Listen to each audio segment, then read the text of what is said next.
Assalomu alaykum xonani aziz, tojikman yo'lam zina salom xon salom باشه. در سوره نحل در آیه 43 میگوید که ای کسانی که نمیدونید، کسانی که نمیدونید پس بپرسید، میگه اهل ذکر رو میگه وقتی که نمیدونید، میگه اعوذ بالله من الشیطان الرجیم فاسالوا اهل الذکر ان کنتم لا تعلمون. صدق الله العظیم.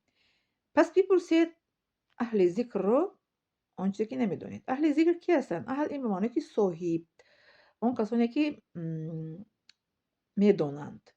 ذکر چی است اینجا؟ ذکر نام قرآن است. قرآن چند تا نام دارد؟ ذکر، کتاب، فرقان، قرآن. کتاب در سوره البقره آمده که اعوذ بالله من الشیطان الرجیم بسم الله الرحمن الرحیم الف لام میم ذلك الكتاب لا ريب فيه. صدق الله العظیم.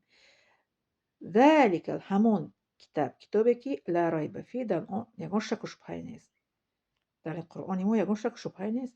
قرآن کتابی است که به همه سوالهای زندگی ما جواب خواهد داد.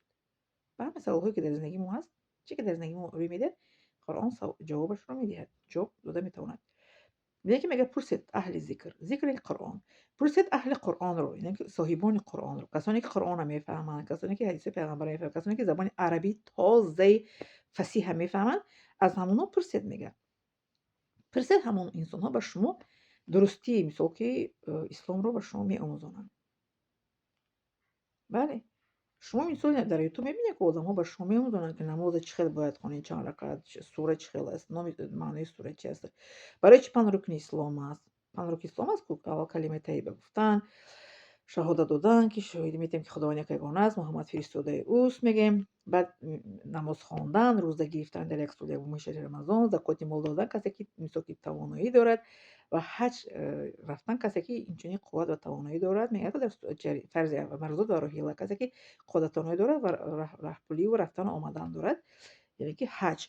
5 مثال که رکن‌های اسلام بینه که رکن‌های اسلام اینم آدمایی که از دین اسلام از زبان عربی مثل که وای هستن، صاحب قرآن هستن. اهل ذکر معناش که صاحب قرآن، کسانی که قرآن میفهمن، از قرآن با خبر میباشن، همون انسان ها، همون نفران میتوانند که به شما درست بفهمونن.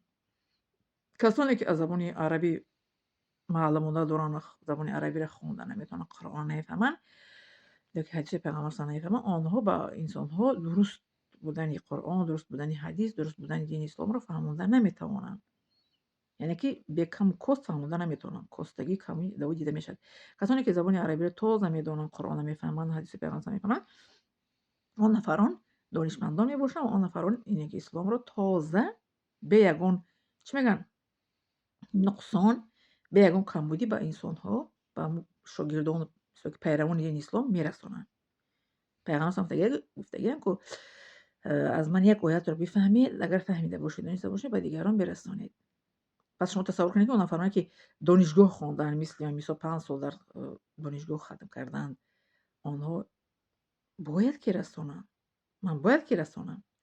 من باید که به شما رسانم اون چی که مثال میدونم و اون چی خدا به من علم و دانش داده است. من قرآن میفهمم، حدیث رو میفهمم، باید که به شما رسانم. حتی امروز در کامنتاری خوندم، یک ماه یک بار من کامنتاری میخونم، یک روز یک ساعت نیم ساعت جلو کده کامنتاری میخونم. در کامنتاری یک کس مرا دیاول نوشته است. استغفر الله اعوذ بالله. دیاول میدونین چیه؟ شیطان. من غمگین نمیشم، من خرسند میشم که مرا اینقدر دشنامو میتونم، آدما دشنام گپای دشنامی نیستن. هیچ گپ نی، قیامت داره، از عملای نیکشون گرفته میشه ان شاء الله. میگه که در آیت قرآن که اعوذ بالله من الشیطان الرجیم و اذا خاطبهم الجاهلون قالوا سلاما، وقتی که با اونها جاهلا مثل که مرا شیطان اینا نویستن در این چیز کامنتری، با اونها میگیم که برای تو صلح و آرامی میخواهیم. بغیر از صلح و آرامی دیگه چیز به انسان ها باید تمنا نکنیم، برای که انسان ها آنچه که میگه که در معینه سر هست، در دل هست، در زبان میبراید. میگن که آنچه که در دل است در کولز میبراید هم هست. آنچه که انسان فکر میکند و اندیشه میکند در زبانش همون چیز رو تلقین میدهد، یعنی که تلفظ میکند. هیچ جگاه انسانی در دلش سخنهای نیک بوده در نزد آدمو سخنهای بد گفته نمیتواند، و اون انسانی این چونی برعکس کسی که سخنی بد قطعی کلان شده است، سخنی بد قطعی مثل که هر روز داشته زندگیش رو میبرد، با سخنی نیک در نزد انسان خودش رو چی میگن نشان داده نمیتواند. بینه که پیغمبر ما سلام نوری الله تعالی بودن، чиқадар ӯро ки дашноме додан, чиқадар онро ситеза мезадан, санг мезадан, мисля ки хеле ки тамошобинӣ ба ман санг мезананд дар комментариҳо. Комментариҳо шумо мехонед чӣ комментариҳо хушрӯ менависанд, комментариҳои оли ҷароҳ менависанд. раҳмат барои комментариҳо менависед, гӯтон ки маро шайтон гуфтанд, дьявол. Пас ман чӣ мегӯям барои шумо? Мегӯям ки дар як ояти дига ҳадис омадагие, мегӯяд ки равед дар шумо мегӯяд чӣ ҳастед? Озод ҳастед, мегӯяд ки амшу ва антум тулақаа мегӯяд. шумо озод ҳастед. Озод ҳастед барои гапотон ва барои суханотон. Асри 21 асри бисёр асри фасони хушрӯ. Асре аст ки дар ин аср касе чӣ гуноҳе ки бо касе чӣ хеле ки хоҳад гап мезанад. Лекин Аллоҳ таоло гуфти баъзе инсонҳо мегӯянд ку камераи худовандӣ мебинад. Мегӯяд ки дар ҳадис пайғамбар салам ки дар иҳсон омадагия, ту худовандро мегӯ ҳамчуноне ибодат кун ки бидон ки ту ӯро мебинӣ. Агар ту ӯро набинӣ, пас бидон ки ӯ туро мебинад. Худованд моро мебинад. Суханҳое ки мо мегӯем, талаффуз мекунем, дар комментарӣ менависанд, намебинад, мебинад. дар сураи чӣ омадагия ки Ёсин ки рӯзи қиёмат ки шуд дастҳои шумо, пойҳои шумо шоҳидӣ медиҳад ки шумо ба куҷо рафтеду чиро гирифтеду, забонҳои шумо чӣ гуфт. Шоҳид дар назди Аллоҳ таоло шаҳодат медиҳад иншоаллоҳ. шумо ба ман зулм мекунед. Золим аст он касе ки ба як кас ситам медиҳад. Шумо ба ман ситамдода ҳисоб мешавед, ки дар иззати нафси ман мерасед ба суханҳои ноҷоятон. Байни золиму худованд пардае нест. Золими худованд мебинад.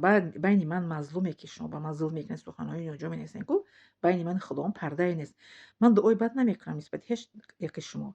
Фақат мегӯям ки раҳмат барои шумо. Дастатон дарду набинад барои паймакҳои ноҷо менавистагиатон. Худованд ҳамаи моро ҳидоят кунад ва шуморо инчунин ҳидоят кунад, касое ки ҳамин хел паймакҳои ноҷо менависед.